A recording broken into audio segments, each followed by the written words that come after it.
In my sermon last Sunday, Always Look for the Rainbow, I shared how Noah saw a rainbow after the storm had passed and the waters had subsided, and how Ezekiel saw the rainbow in the storm of exile and grief. And then finally, in Revelation chapter 4, how John on the Isle of Patmos in his vision sees a rainbow before the coming storm of persecution that would take place under the Roman Emperor Domitian. And that's the scripture we're going to revisit this morning, Revelation chapter 4, just verses 1 to 3.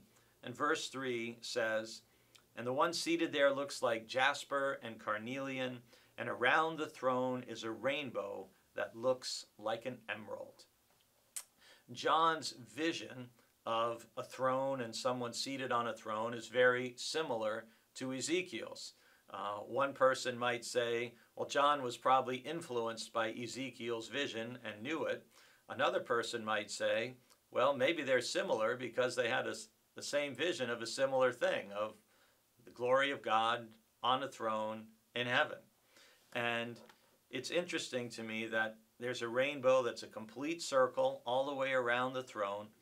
And as I mentioned, John is seeing this before the coming storm of persecution. And it's a vision that really begins in chapter 4 and goes all the way through chapter 5, verse 14.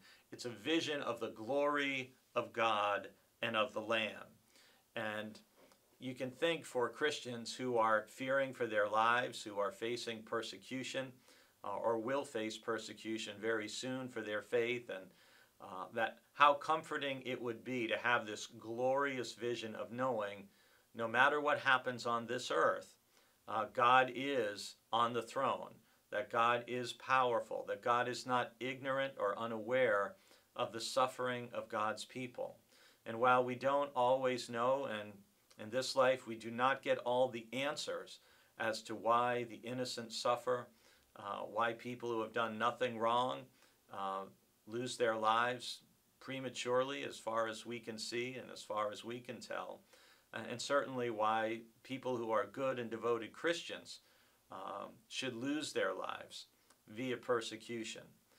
But John's vision is a reminder that God is still there. God is watching. And I think the fact that the rainbow is a complete circle in John's vision, it's almost like, because when you get to the glory of heaven, everything is complete. All is in its fullness and as it should be. And for some of us, you may be looking down the road or into your future, and because of something a doctor has told you or a family member has told you, you know there's a storm coming that's going to be difficult to weather, and you may not know how long it's going to last. And I pray that you'll be able to remember that God is still with you. You're not forsaken or abandoned. And just keep looking for the rainbow and holding on to faith, trusting that God is holding on to you. And underneath are the everlasting arms that will never let you go.